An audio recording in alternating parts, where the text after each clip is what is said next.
Lord. Jail से जल्दी आने वाला प्रभु यीशु मसीह की अति पवित्र नाम में सब पवित्र लोगों को मसीह बदलने देता हूँ। प्रभु का अनुग्रह से प्रभु ने और भी एक दिन दिया। प्रभु से पाया हुआ प्यार आपके साथ भी बांटने में बहुत आनंद होता है, बहुत खुशी होता है। प्रभु का वचन एक दूसरे को देना बोलेगा तो कितना आनंद की बात है। और वचन में यूहन्ना 3:34 में लिखा है, जिसने प्रभु ने भेजा, जिसको प्रभु ने भेजा वो प्रभु की बातें गाता है। ये प्रभु का बातें गाना या प्रभु ने भेजा है, ये बात का एक चिन्ह है, वो प्रभु का ही बात कहेगा। तो वही यूहन्ना 1:6 में लिखा है, प्रभु ने एक मनुष्य को भेजा, उसका नाम यूहन्ना था। तो बहुत बड़ी बात क्या है कि आज हमारे जीवन में आज जितना अपने को टाइम मिलता है, जितना समय कितने लोग बर्बाद करता, लेकिन हमें बर्बाद करने के लिए है नहीं प्रियो। हमारे जीवन में हमको मिला हुआ जो संगति का समय जो है, पूरा समय पूर्ण रूप में प्रभु का वचन सुनने के लिए, वचन से जानने के लिए, सीखने के लिए प्रभु हमें सहायता करे। तो वही प्रार्थना के साथ मैं कल का वो क्लास को मैं वापस आगे बढ़ाना चाहूँगा। मैंने आपको बताया कि प्रेषित पौलुस अपने जीवन में वो एक बहुत बड़ा गवाही देता है। उन्होंने बोला हुआ वो शब्द आपको याद होगा, रोमियो 1 का 14, 15, 16 वचन।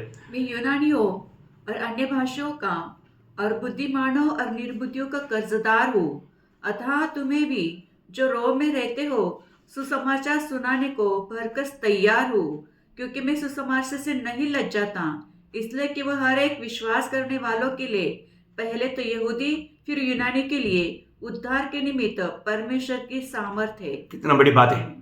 इसका मतलब प्रेषित पौलुस के जीवन में दूसरे लोगों के प्रति उनका कितना भूख प्यास था, बोझ था, है ना। वो वहाँ पर 3 बात कहता है कि मैं कर्जदार हूँ। मैंने आपको बोला ना, ये संदेश मतलब क्या आप कर्जदार है क्या? ये संदेश मैं इसलिए इस संदेश को ये हेडिंग दिया था कि आप कर्जदार है क्या? जरूर कर्जदार है। जो उधार पाया हुआ व्यक्ति का बात है, तो हमको ये बात को जानना प्रियो, हम लोग कर्जदार है ना। इसलिए मानव और एक व्यक्ति जो उधार पाया उसको ये समझ करके मैं मेरा खर्चा वो पूरा करने के लिए या उससे छुटकारा पाने के लिए मैं तैयार है क्या, और मैं ले जाता नहीं। 3 बात यहाँ पर प्रेषित पौलुस ने कहा। और हमने ये देखा शुरुआत का मंडली प्रभु का गवाही देने के लिए और ये वचन को फैलाने के लिए कितना उत्साहित आकर के हमने कल देख करके समाप्त किया था। मैं एक बात आपको फिर से बताना चाहूँगा, जो व्यक्ति सच में उधार पाया वो दूसरे को ये उधार मिलने के लिए या उनका भी उधार होने के लिए वो बहुत भूखा और प्यासा बन जाता। ऐसा एक पागल कुत्ता, वो जो भी सामने देखेगा उनको सबको जाकर काटेगा। वो एक पागल कुत्ता का एक चिन्ह है ना। तो जो सच में उधार पाया हो व्यक्ति किसी को भी देखेगा, तो छोटा हो, बड़ा हो, अमीर हो, गरीब हो, ज्ञानी हो, मतलब जो निर्धन हो, कैसे भी अवस्था का क्यों ना हो, उसको मिल गया तो उसको वचन सुनाने के लिए वो प्रयास में रहेगा, क्योंकि उनके लक्ष्य वो आत्मा को जीतना है। तो आज ऐसा एक उत्साह, ऐसा एक आत्मा के प्रति भूख प्यास मेरे जीवन में कार्य करता है कि नहीं, ये बात को हमें जानना चाहिए। एक बात मैं आपको बताऊं, हर एक उधार पाए हुए लोग, जैसा 1 कुरिन्थी 4 का 1-2 वचन में पढ़ता है, हम लोग मानो बहुत बड़ा स्वर्गीय भंडार का हम लोग पहरादार है, स्वर्गीय भंडार का पहरादार है। हम लोगों ने जो पाया अनंत काल का सच्चाई को हमने प्रभु से पाया। तो इसका मतलब अनंत काल का सच्चाई, अनंत काल का सच्चाई है यीशु मसीह, उसके बाहर सच्चाई नहीं। यीशु मसीह की अनेक बात अनंत काल की बातें हैं। आकाश और पृथ्वी टल जाएगा, मेरे एक भी बिंदु भी नहीं टलेगा। तो अनंत काल की बात पाया हुआ, स्वीकारा हुआ मान लोग है प्रभु का लोग या उधार पाए हुए लोग, वो लोग कौन है? और उस यहाँ पर बोलता है 1 कुरिन्थी 4 का 1-2 वचन। मनुष्य हमें मसीह के सेवक और परमेश्वर के भेदों के भंडारी समझे। फिर यहाँ भंडारी में ये बात देखी जाती है कि वह विश्वास योग्य हो। देखिए यहाँ पर एक बात है प्रियो, वो शब्द वगैरह कितना अनोखा बात है। मनुष्य हमें क्या समझना चाहिए है? प्रभु ने हमें बहुत बड़ा एक भंडारीपन का कार्य सौंपा है। मैं इसलिए बोला अनंत काल की बातें प्रभु ने हमको दिया है। उधार पाए हुआ हरेक लोगों का हाथ में अनंत जीवन की बातें हैं। ये बातों को पाने के बाद हमें दूसरे को बांटना देना ये हमारा कर्तव्य है। अगर हम पाने के बाद यदि हम दूसरे को अगर नहीं देता, यहाँ पर बोलता है कि वो हरेक भंडारी विश्वास योग्य रहना है, वो विश्वास योग्य रहना। मतलब बहुत लोग हैं दुनिया में ये सच्चाई ना जान करके अनंत काल के नरक में जा रहे हैं। उनको ये सच्चाई बताने का कर्तव्य ये पाया हुआ हरेक पवित्र लोगों का है। हमको मैं एक बात आपको बताना चाहता हूँ, हम लोग जाना हुआ अनुभव किया हुआ ये सच्चाई दूसरे के साथ बांटने के लिए आज हम लोग विश्वास योग्य है क्या है? इसमें हम लोग विश्वास योग्य है क्या? हमको जो भी मिलता है वे लोगों का उधार नहीं हुआ क्या? आप उनको कभी पूछा कि भाई आपके जीवन में आपने उधार पाया क्या? उधार ये शब्द तक उनके लिए एक अजीब का शब्द है। यो जो बात लोग जानना चाहिए उस बात में अज्ञानता का कारण वो अपने जिंदगी का समय को ऐसा बर्बाद कर रहा है। सत्य जाना हुआ हम लोग उनको उनका भी आंखें खोलना चाहिए, उनको ये सत्य बात बता करके उनको जिताना चाहिए। आज मैंने एक बात देखा, बहुत से लोग बोलता है मैंने उधार पाया, परंतु उसमें एक आनंद नहीं देखता, एक सच्चा खुशी उनके चेहरे में नहीं देखता। बहुत दुखदायी बात है ना। खुशी कब आएगा आपको मालूम? हमारा आनंद, अगर एक उधार पाया व्यक्ति आनंद रहना है तो पहली बात आत्मा में रहना है, क्योंकि आत्मा का फल है आनंद। और दूसरी बात, जब हमने पाया हुआ ये खुशी की बात दूसरे के साथ यदि हम बांटेगा तो हमारा आनंद पूरा हो जाएगा। वो आनंद हमारे चेहरे में दिखाई देगा। माना यूहन्ना ये बात लिखने के टाइम पर एक बात उड़ा कर रोका होता है। पहला यूहन्ना पहला अध्याय का 4 वचन में बहुत सुंदर एक शब्द है, और ये बातें हम इसलिए लिखते हैं हाँ। कि हमारा आनंद पूरा हो जाए। हमारा आनंद पूरा हो जाए इसके लिए लिखते हैं। कितना सुंदर बात है प्रियो। एक बात जानना, हमारा आनंद पूरा कब होगा? जब हम दूसरे के साथ बांटे। अगर आप एक बार थोड़ा सा परीक्षा करके देखो, आपने जो ये उधार का सुसमाचार कम से कम आप एक व्यक्ति के साथ भी बांट कर देखो, आप देखना आप इतना आनंदित हो जाता बयान नहीं कर सकता। मुझे कई बार अपना मनमाड़ में अपना एक डॉक्टर अब्राहम अंकल था, वो मुझे कई बार मैं उधर जाने के टाइम पर मुझे बोलता है, ब्रदर आज मैंने 2 लोगों के ऊपर भोजन बांटा, मैं इतना आनंदित हो गया। वो इतना खुशी के साथ बोलते थे, मैंने उनका चेहरा देखा, बयान नहीं कर सकता, इतना आनंद से उमड़ रहा था। तब मैं उनको बोला, आप क्यों आनंदित है आपको मालूम? क्योंकि प्रभु हमें आप में आनंद दे। प्रभु आप में आनंद ना रहते हुए आप आनंद नहीं मना सकता था, क्योंकि ये दुनिया का कोई आनंद नहीं, ये स्वर्गीय आनंद का बात है, स्वर्गीय आनंद का चिन्ह है। परंतु आज बहुत लोग जाने अनजाने सच में प्रभु में आनंद रहना चाहिए। मैं एक बात आपको बताना चाहता हूँ, प्रभु का इच्छा है ना हम हमेशा आनंदित रहना, और उस बार बार बोलता है तुम प्रभु में आनंदित रहो। फिलिपियों 4:4 प्रभु में आनंदित रहना है। हम प्रभु में है तो आनंदित रहना है, तो प्रभु में है तो हमें कैसा जीवन बिताना है ये बात जानना प्रियो।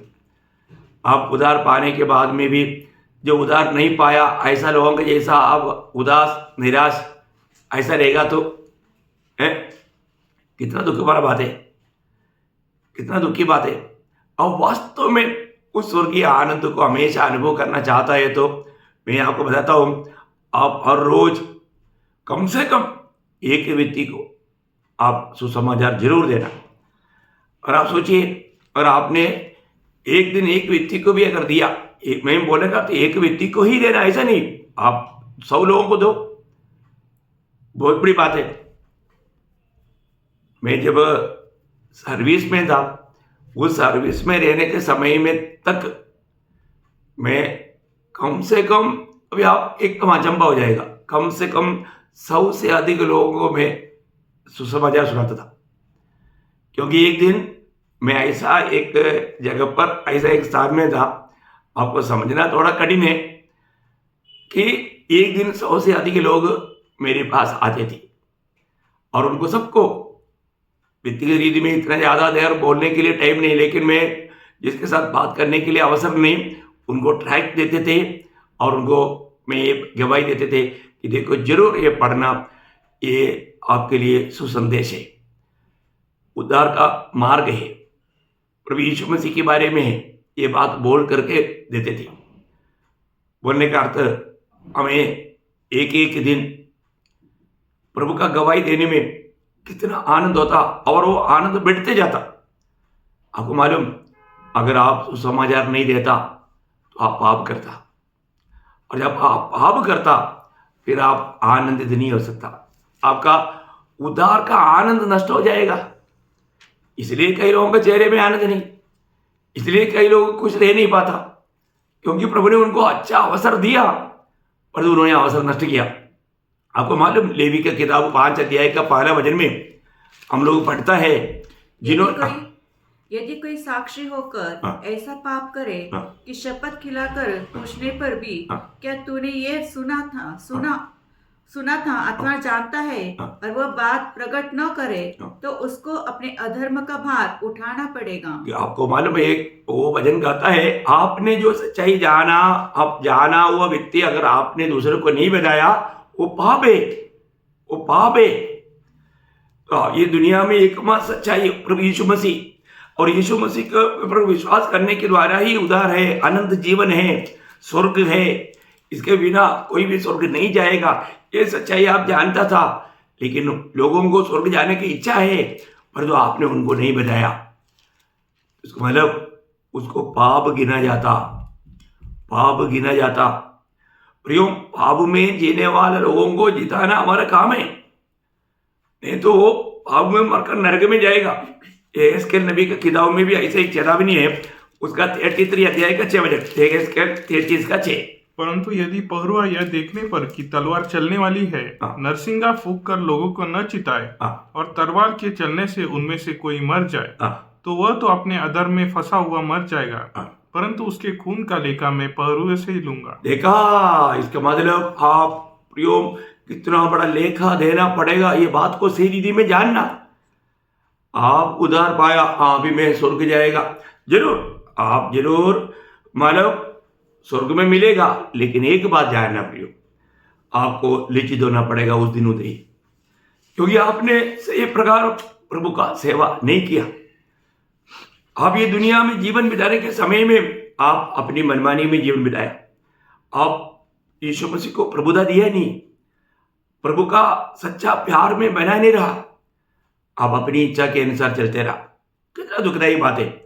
इसलिए आपके अंदर वो आनंद नहीं था। जिसे आपको मालूम है, जब 51 भजन संहिता का 12 वचन में दावीद प्रभु से कहने वाला एक शब्द है, जब वो बेतशबा के साथ पाप किया, पाप करने के समय में उसको उद्धार नष्ट नहीं हुआ, परंतु स्वर्गीय आनंद या उद्धार का आनंद नष्ट हो गया। वहां पर वो बोलता है 51 का 12 में, अपने किए हुए उद्धार का हर्ष मुझसे फिर से दे। देखा, मतलब इसका मतलब क्या है कि वो उद्धार का आनंद उसको नष्ट हो गया। देखा, ऐसा कितने लोग हैं अपने उद्धार के आनंद नष्ट करके जीवन बिताते हैं। प्रियो, आपने ये बात को जानना, हमारा जो जिम्मेवारी है उसको अगर नहीं निभाएगा तो वास्तव में वो सच्चा आनंद में नहीं रह सकेगा। आज मैं उस आनंद में है क्या, आज उस स्वर्गीय आनंद मुझ में है क्या, या सिर्फ मैं दुनिया से मिलने वाला बातों पर मैं संतुष्ट होकर के जी रहा है क्या। यीशु मसीह पर विश्वास करके आज बहुत विश्वासी लोग एक भयंकर धोखा में है, क्योंकि उनको वो लोग क्या कहता है, मैं जब से उद्धार पाया अभी मुझे कोई गति नहीं, प्रभु ने मुझे बहुत आशीष दिया, ये बात किस बात का बारे में बोल रहे हैं? दुनिया की बातों पर उन्होंने ध्यान करके बता रहे हैं। प्रियो, अगर दुनिया का बातों में आप आनंदित है तो आप प्रभु की दृष्टि में शायद बहुत धोखे में है ना। आपको याद होगा जब एक बार 70 चेलों को प्रभु ने भेजने के बाद में वो लोग बहुत आनंद से आया, उनके आनंद कहाँ पर था मालूम है ना। जब लूका का सुसमाचार उसका 10 अध्याय का 17 से 20 तक वचन पढ़ना, लूका उसका 10 अध्याय का 17 से 20। वे 70 आनंद करते हुए लौटे और कहने लगे, हे प्रभु, तेरे नाम से दुष्टात्मा भी हमारे वश में है। उसने उनसे कहा, मैं शैतान को बिजली के समान स्वर्ग से गिरा हुआ देख रहा था। देखो, मैंने तुम्हें सांपों और बिच्छुओं को रोकने का और शत्रु की सारी सामर्थ पर अधिकार दिया है, और किसी वस्तु से तुम्हें कुछ हानि न होगी। तो भी इससे आनंदित मत हो। देखा, इससे आनंदित मत होना। अभी उन लोग उड़ी मार रहा है क्योंकि उनका जीवन में कभी नहीं हुआ ऐसा अनुभव। प्रभु यीशु के नाम से लोगों से दुष्ट आत्मा निकल जा रहा है, बीमार लोग चंगाई पा रहा है, बहुत बड़े बड़े काम हो रहा है। तो वो लोग बहुत, ये 70 लोग बहुत आनंदित हुआ। वो लोग जमीन पर नहीं रुक रहा है, वो लोग इतना उड़ी मार रहा है। उनका खुशी किस पे था? इन चिन्ह चमत्कारों के ऊपर था। लेकिन यीशु मसीह वहां पर उनको ये बात समझाया, तुम कभी, क्योंकि कल अगर ये काम नहीं हुआ तो तुम्हारा आनंद नष्ट हो जाएगा। लेकिन तुम्हारा आनंद नष्ट नहीं होने वाला एक सच्चाई इसके अंदर है, तुम वो बात को जानो। फिर यीशु मसीह उसको क्या बोला?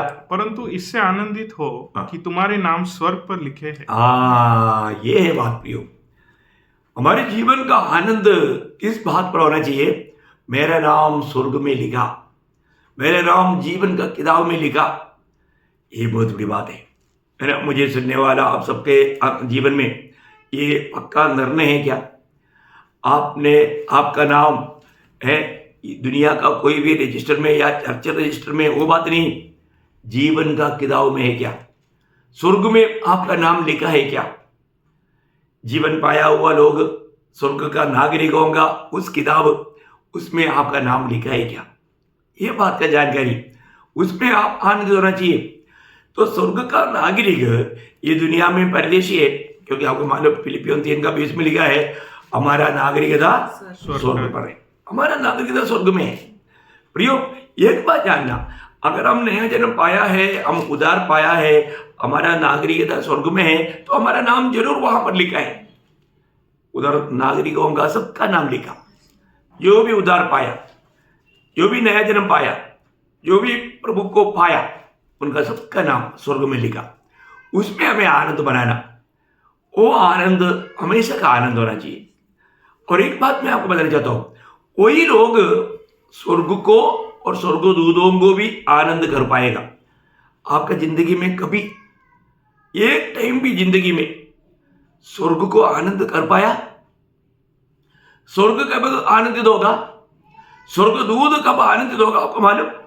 ये भी बात यीशु मसीह ने सिखाया ना। वही लूका 15 अध्याय उसका 7 वचन, लूका उसका 15 अध्याय का 7 वचन। मैं तुमसे कहता हूँ, किसी रीति से एक मन फिराने वाले पापी के विषय में भी स्वर्ग में इतना ही आनंद होता है जितना कि 99 ऐसे धर्मी के विषय में नहीं होता। बहुत बड़ी बात है। इसका मतलब एक पापी मन फिरता है तो स्वर्ग में बड़ा आनंद होता। आप देखो प्रियो, आपने आपके जीवन में एक व्यक्ति को भी प्रभु की ओर लेकर आ सका तो, प्रभु के वचन बोल करके वे लोग अगर मन फिरावट का अनुभव में आ गया तो, है ना, जरूर आपको मालूम स्वर्ग बोलेगा, देखा मेरा दास मेरा महिमा किया, उन्होंने मेरा सत्य वचन उनको सुनाया और वो व्यक्ति मानव मुझे ग्रहण किया। स्वर्ग तुरंत इतना आनंद से पूरा स्वर्ग आनंदित होता। प्रियो, एक पापी मन फिरने के टाइम पर सारा स्वर्ग में आनंद होता। इसका मतलब स्वर्ग में हमेशा आनंदित करने वाले एक व्यक्ति बन जाने के लिए प्रभु ने हमको मौका दिया। कब? यदि हम सुसमाचार सुनाएगा तो, ये जीवन की वचन लोगों को देगा तो। देखा है, इतना ही नहीं, स्वर्गदूतों का बीच में आपको मालूम है स्वर्गदूत उद्धार पाए लोगों का सेवक आत्मा है, तो उनमें कुछ लोगों को उनका सेवा करने का मौका मिलेगा। इसलिए वहां पर वही 15 अध्याय का 10 वचन में मैं तुमसे कहता हूँ कि इसी रीति से एक मन फिराने वाले पापी के विषय में हाँ। परमेश्वर के स्वर्गदूतों के सामने आनंद होता है। देखा, स्वर्गदूतों के सामने या उन स्वर्गदूतों में आनंद होता। आपको ये जानना, हमारे जीवन में जो भी व्यक्ति जब उद्धार पाते हैं उनके प्रति स्वर्ग में इतना आनंद और स्वर्गदूतों के बीच में भी इतना आनंद, कितना बड़ी बात है। इसका मतलब स्वर्ग हमें जानने वाला एक बात, कई बार वहां पर स्वर्ग में ये बताया जाना कितना अच्छी बात है। प्रभु का दृष्टि में वो व्यक्ति कितना मूल्यवान व्यक्ति है ना। हम लोग इतना बड़ा प्यार पाए हुए लोग हैं, प्रभु ने हमसे इतना बड़ा प्यार दिया। प्रभु आज उस प्यार में बना रह करके प्रभु का कार्य करना, यीशु मसीह हमें कितना प्यार करता, पर जो हमारे दिल में प्रभु के प्रति प्यार है क्या? प्यार जिसके अंदर है वही वो बात को मानेगा। आपको एक बात मैं आपको बताना चाहता हूं, मतलब यीशु मसीह ने कहा हुआ ये शब्दों को थोड़ा ध्यान से आप सुनना। यूहन्ना का यीशु समाचार 15 अध्याय उसका 9 से 11 तक का वचन में एक अनोखा बात प्रभु बताता है। यूहन्ना 15 अध्याय का 9 से 11। जैसा पिता ने मुझसे प्रेम रखा वैसा ही मैं तुमसे प्रेम रखा। ठीक है, अभी ये यीशु मसीह का कहना है।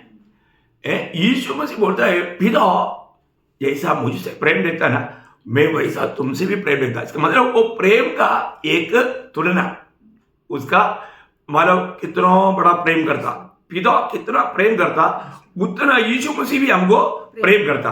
और आगे मेरे प्रेम में बने रहो। मेरे प्रेम में बने रहो। देखा, यीशु मसीह बोलता है मेरी प्रेम में बने रहो। तो ये प्रेम में बना रहने वाला कौन बना रहेगा, ये बात जानना। आगे लिखा है वो बात, यदि तुम मेरी आज्ञाओं को मानोगे। देखा, प्रभु यीशु मसीह बोलता है यदि तुम मेरी आज्ञाओं को मानोगे तो मेरे प्रेम में बने रहोगे। देखा, कौन बना रहेगा प्रेम में? जो यीशु मसीह की आज्ञा मानेगा।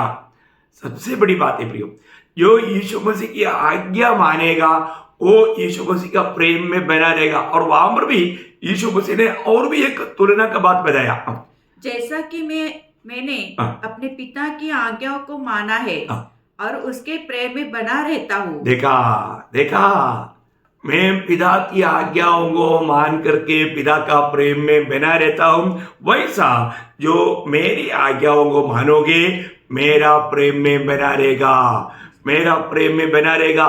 प्रियो, आपका आनंद वास्तव में पूर्ण होना है तो आप इस ग्रेट कमीशन को आप समझो। प्रभु का आखिरी अभिलाषा स्वर्ग जाने से पहले मैं एक बात आपको बताना चाहता हूँ, मसीह का गवाह बनना एक छोटी बात नहीं प्रियो। जब तक प्रभु ने दिया हुआ पवित्र आत्मा का अधीन रह करके उसका गवाही पा करके जीवन नहीं बिताएगा, नहीं संभव है। ये आत्मा का सामर्थ्य का कार्य है। प्रभु का गवाह बनने के लिए मैं आपको बोला ना, कई लोग लज्जाता है, नहीं तो डरता है, कई बात है। पर जो प्रभु ने हमें दिया हुआ आत्मा डर की आत्मा नहीं, वो अब्बा पिता कहने वाला पुत्रों की आत्मा है। यीशु मसीह जैसा जिया वैसा जीवन बिताने के लिए हमें कोई दिक्कत नहीं, ऐसा अनुभव प्रभु ने दिया। हमें 11 वचन, मैंने ये बातें तुमसे इसलिए कही है, मैंने ये बात तुमसे इसलिए कही है कि मेरा आनंद तुम में बना रहे और तुम्हारा आनंद पूरा हो जाए। देखा, तुम्हारा आनंद पूरा हो जाए। प्रियो, आज आप आनंदित है, आप उधार पाया ना, तभी भी आप क्यों आनंद नहीं? क्योंकि आप प्रभु की बातों पर नहीं, आप प्रभु की बात नहीं मान रहे, आप प्रभु की आज्ञा या प्रभु की इच्छा मालूम करके उस इच्छा में रहने के लिए तैयार नहीं। प्रियो, सिर्फ संगति में गया आया या मैं बाइबल पढ़ा, मैं बाइबल जानता हूं, ये सब बोलने से आपको ये आनंद नहीं मिलेगा प्रियो। जरूर वचन सुनने पर एक आनंद होता, परंतु यहां पर कहने वाला वो आनंद ऐसा नहीं। और वो आनंद पूर्ण होना है तो हमें जरूर यीशु मसीह हमें दिया हुआ उस आदर्श पर चलना है, उसकी पद चिन्हों पर चलना है। ये बहुत बड़ी बात है प्रियो। और जो सच में प्रभु को प्रेम करेगा वही प्रभु के पीछे चल पाएगा। एक बात मैं आपको बताना चाहता हूं, मसीह जीवन प्रभु का प्रेम में भर करके प्रभु के पीछे चलने वाले जीवन है। उस प्रकार जीवन बिताने के लिए यदि हम तैयार नहीं है तो वो व्यक्ति सच में वो एक विजयी जीवन नहीं बिता पाएगा। यहाँ पर हमें परखना है। आज सच्ची में मैं प्रभु के पीछे चलता है क्या? मैं अपने आप को मसीह कहलाने का अर्थ क्या है? प्रभु के पीछे चलने वाला। मैं मसीह के पीछे चलता है क्या है? मसीह के पीछे चलना है तो मसीह को प्रेम करना। कितना प्रेम करना? सबसे बढ़कर। वो बात आपको मालूम है ना? एक बार एक व्यक्ति यीशु मसीह के पीछे चलने के लिए मतलब एक व्यक्ति तैयार हुआ। वो व्यक्ति एक बात प्रभु से कहा। मत्ती के सुसमाचार में है, उसका 8 अध्याय में है। 8 अध्याय का उसका 21 से पढ़ना। एक और चेले ने उससे कहा, हाँ। हे प्रभु, मुझे पहले जाने दे हाँ। कि अपने पिता को गाड़ दूं। हाँ। यीशु ने उससे कहा, हाँ। तू मेरे पीछे हो ले हाँ। और मुर्दों को अपने मुर्दे गाड़ने दे। देखा? तो अभी आपको क्या लगता है कि वास्तव में वो व्यक्ति का पिता मारा हुआ पड़ा है? नहीं, वो तो यहूदियों का एक रीति और नियम है ना? उनका नियम क्या मालूम है ना? जब तक माँ बाप बूढ़ा है, उनका सेवा करना है, उनको सेवा करके उनको आनंद रखना है ना? तो अभी वो बोलता है, मैं तेरे पीछे आने के लिए तैयार है, परंतु अभी मेरा पिता बुढ़ापा में है, उनको मर करके उसको गाड़ने के बाद में मैं तेरे पीछे आऊंगा। ये है कहने का अर्थ। आपको समझ में आया होगा? शायद आपने ये बात बहुत बार सुना भी होगा। हाँ, ये नहीं है कि मतलब प्रभु इतना निर्दय रूप में अभी वो मरा पड़ा है, उधर गाड़ने के लिए कोई नहीं, अभी उसको गाड़ने के लिए भी नहीं भेजा, ऐसा नहीं है ना? उनका कहने का अर्थ, मारा अभी मेरा पिताजी अभी मारा उम्र का हो गया है, बुढ़ा हो गया है, अभी कुछ दिनों में वो ये दुनिया से जाएगा, इसलिए उसको मुझको उनकी सेवा करने दो। उनका कहना ऐसा था। आपको मैं बताऊं, यीशु मसीह के पीछे चलने के लिए बुलाहट पाया हुआ अगर आप मसीह व्यक्ति है तो प्रभु ने दिया हुआ व्यवस्था, उसका अगला 10वां अध्याय में आपको याद होगा, 10 अध्याय का 87 से 39 तक वचनों में यीशु मसीह ने हमारे योग्यता अयोग्यता उठाकर कहा। ध्यान से सुनिए। जो माता या पिता को मुझसे अधिक प्रिय जानता है वह मेरे योग्य नहीं। देखिए, वहां पर 3 बार प्रभु ने अयोग्यता का बात बोला, योग्य नहीं। पहला बात, अपनी माँ बाप को प्रभु से बढ़कर प्रेम करता है तो अब एक मसीह चेला है तो आपके जीवन में प्रभु से बढ़कर किसी को भी प्यार करने के लिए अनुमति नहीं, प्रियो, अनुमति नहीं। प्रभु ने बोला वो योग्य नहीं। इसका मतलब क्या है कि हम प्रभु को प्यार करता है तो हम दूसरों को एकदम नफरत करेगा, ऐसा भी नहीं। सच में उनको भी जो पहले से बढ़कर प्यार मिलेगा, लेकिन बात क्या है, प्रभु से बढ़कर प्यार नहीं बढ़ना चाहिए। और ऐसा आ गया तो वो प्रभु का योग्य नहीं, लायक नहीं। दूसरा, और जो बेटा या बेटी को मुझसे अधिक प्रिय जानता है वह मेरे योग्य नहीं। आप देखो प्रियो, आज भी कितनी लोग, माँ बाप लोग, बच्चा लोग नहीं मानता मुझे प्रभु के पीछे चलने के लिए, प्रभु का बात मानने के लिए, ऐसा कहने वाले लोग बहुत है। बच्चों की इच्छा को प्रथम स्थान देता, बच्चों को पहला स्थान देता, इसलिए वो आगे नहीं बढ़ पाता। कितना दुखदायी बात है।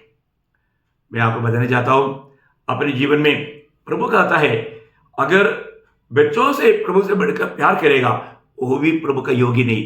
और तीसरा, और जो अपना क्रूस लेकर मेरे पीछे न चले वह मेरे योग्य नहीं। देखा, इसके मतलब अपने प्राण से जो प्यार करता वो भी प्रभु का योगी नहीं बोलेगा। तो प्रभु के खातिर यदि हम मरने के लिए भी अगर तैयार नहीं रहेगा तो वो प्रभु का योगी नहीं। प्रियो, सुसमाचार का गवाही देने के लिए हमें अपने प्राण को अप्रिय जानकर चलना पड़ता।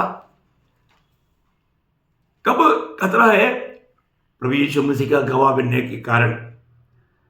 नहीं तो आप संगति में आया गया, किसी को कोई कमड़े नहीं। शैतान उन लोगों के बारे में बोलता है कि वो भी मेरे लोग हैं। आज प्रभु का मंडली में आने वाला बहुत से लोगों के बारे में शैतान को नो कंप्लेंट, क्योंकि वो प्रभु की इच्छा में नहीं है। उनको लग रहा है कि मैं संगति में गया, वचन सुना, मैं वहां पर मानव प्रभु की आराधना किया, प्रभु में भी लिया, पर उन्होंने प्रभु का महिमा नहीं किया। प्रियो, ये बात तो थोड़ा आप अच्छी तरफ समझो। प्रभु मुझको और आपको किसके लिए चुना, हमारा सबसे बड़ा कर्तव्य क्या है वो जानना। अगर वो जानकर वो मानकर नहीं जिएगा तो प्रभु को कितना दुख रहेगा, कितना दुख रहेगा। तो हमें प्रभु ने भंडारीपन सौंपा है ना। तो उसमें एक बात जल्दी बता कर मैं कदम करूंगा। प्रभु को आज भी विश्वास योग्य लोग चाहिए। प्रभु विश्वास भी हमने जो पढ़ा था पहला कोरिन्थी 4 अध्याय का 1-2 वचन में, वो भंडारीपन में क्या पाया जाता, विश्वास योग्यता। वो विश्वास योग्य है कि नहीं। आज भी प्रभु को सेवा के लिए बहुत लोग चाहिए प्रियो। कैसे लोग चाहिए, विश्वास योग्य लोग चाहिए, है ना। प्रेरित पौलुस अपने जीवन के बारे में गवाही देता है, प्रभु ने मुझे परखा। और पहला तिमोथी 1 अध्याय 12 वचन में पौलुस की शब्द सुनिए, मैं अपने प्रभु यीशु मसीह का जिसने मुझे सामर्थ्य दी है धन्यवाद करता हूँ कि उसने मुझे विश्वास योग्य समझकर अपनी सेवा के लिए ठहराया। ओ कितना बड़ी बात है प्रियो। प्रभु विश्वास, 10 साल प्रभु ने पौलुस को परखा, इसके बाद में प्रभु ने उसको अपनी सेवा के लिए नियुक्त किया। प्रियो, हम उदार पाए हुए लोग सच में प्रभु के साथ विश्वासियों की जीवन बिताता है क्या? ऐसे लोगों को प्रभु बहुत महत्वपूर्ण सेवकाई उनको देगा, और जो दिया हुआ छोटे बातों पर हमें विश्वासियों की रहना। और आज ये छोटा सा जीवन में अगर हम विश्वासियों की नहीं रहेगा तो आनंददा में प्रभु के साथ नहीं रहेगा। आपको याद होगा 101 का 6 में लिखा है, भजन संहिता 106 से 66 के बाद में जो भी बोलेगा भजन संहिता करके उड़ाकर खाने की जरूरत नहीं, है ना। भजन मतलब 101 का 6, मेरी आंखें देश के विश्वास योग्य लोगों पर लगी रहेगी कि वे मेरे संग रहे। देखा, प्रभु के साथ कौन रहेगा प्रियो, सिर्फ विश्वास योग्य लोग रहेगा। तो हमें ये बात को परखना है, मैं विश्वास योग्य है क्या, अपना दिल गवाही क्या देता है प्रियो। आपको याद होगा जब प्रभु के दास ने बपतिस्मा दिया तो आपका सिर पर दोनों हाथ रख करके एक आशीर्वाद दिया था पानी से ऊपर आने के टाइम पर। क्या है आपको याद है? प्रकाशित वाक्य उसका 2 अध्याय का 10 वचन का आखिरी भाग है, प्राण देने तक विश्वासी रहो। देखा, प्राण देने तक विश्वास योग्य रहो तो मैं तुझे जीवन का मुकुट दूंगा। देखा प्रियो, प्राण देने तक विश्वास योग्य रहना, मुझे जीवन एक विश्वासियों की जीवन है प्रियो। आज मैं एक विश्वासियों की जीवन बिताता है। आज एक संदेश सुनने वाला आपको मैं पूछना चाहता हूं, आज के दिन आपने कितने लोगों को प्रभु का सुसमाचार सुनाया? मैंने पिछले दिन में भी ये बात बताई आपको। आज भी मैं आपको वही सवाल पूछना चाहता हूं, क्या आपने वास्तव में ये सुसमाचार दिया? आपने उधार नहीं पाए वाले लोगों को नहीं मिला? आपको प्रभु ने अवसर नहीं दिया? क्या आपने अवसर सही रीति में इस्तेमाल किया? अरे पवित्र लोग जागृत हो प्रियो। हमारे भारत देश में इस सच्चाई के लिए लोग भूखा है, बहुत लोग इधर उधर भटक रहा है, उनको ये सच्चाई पहुंचाना हमारा कर्तव्य है। बहुत बातें आपको बनाना है, तो मैं इसमें अभी आपको सिर्फ कर्जदार वही बात पर बात कर रहा हूं, बाकी दोनों बात अभी शुरू नहीं हुआ। तो मैं यहाँ पर आज समय को देख करके हम रुकना चाहूंगा। आज प्रियो हमें ये बात को देखना है, आज प्रभु ने इतना बड़ा काम, सच्चाई का बड़ा भंडार हमारे हाथ में दिया, ये हम दूसरे को देने के लिए हम लोग आज तैयार है क्या? ये बात को हमें पर कर देखना है। यदि हम विश्वास योग्य होकर के मानो ये बात को अगर नहीं बांटेगा तो प्रभु का दिल में इससे बड़ा दुख कुछ भी नहीं। इसलिए हम प्रभु को दुख देने वाला नहीं, प्रभु का दिल को आनंद करने वाला होकर, क्योंकि यीशु मसीह ने एक गवाही यूहन्ना 17:23 में कहा, बहुत दिनों के बाद, जितना पिता मुझे प्रेम करता है उतना तुझे भी प्रेम करता है। क्या शब्द है प्रियो। और यीशु मसीह ने क्या बोला, जितना पिता मुझे प्रेम करता मैं भी तुम्हें प्रेम करता हूं। और यीशु मसीह बोलता है, जितना पिता मुझे प्रेम करता वैसे तुझे भी प्रेम करता हूं। क्या प्रियो, ये प्रेम में हमें बना नहीं रहना चाहिए? कब बना रहेगा? व्यवस्था जान लिया ना, जैसा मैंने पिता की आज्ञा मानकर पिता का प्रेम में बना रहता हूं, वैसा जो मेरी आज्ञा मान करके मेरे बात मानने वालों पर मेरा प्रेम भी बना रहेगा। तो आज प्रभु का प्रेम हमारे में बना रहना है, तो उस सच्चा आनंद हमारे में पूर्ण होना है, तो प्रभु का बातों को मानना प्रियो। आप बात मानकर देखो, कितना आनंद से आप उमड़ने लगेगा, कितना आनंद से आप भर जाएगा। प्रभु की आत्मा में, प्रभु का सामर्थ्य में, प्रभु में भर करके एक जीवन, कितना धन्य जीवन है। तो प्रभु आप सबको आशीष दे, प्रभु को महिमा मिले। आमीन।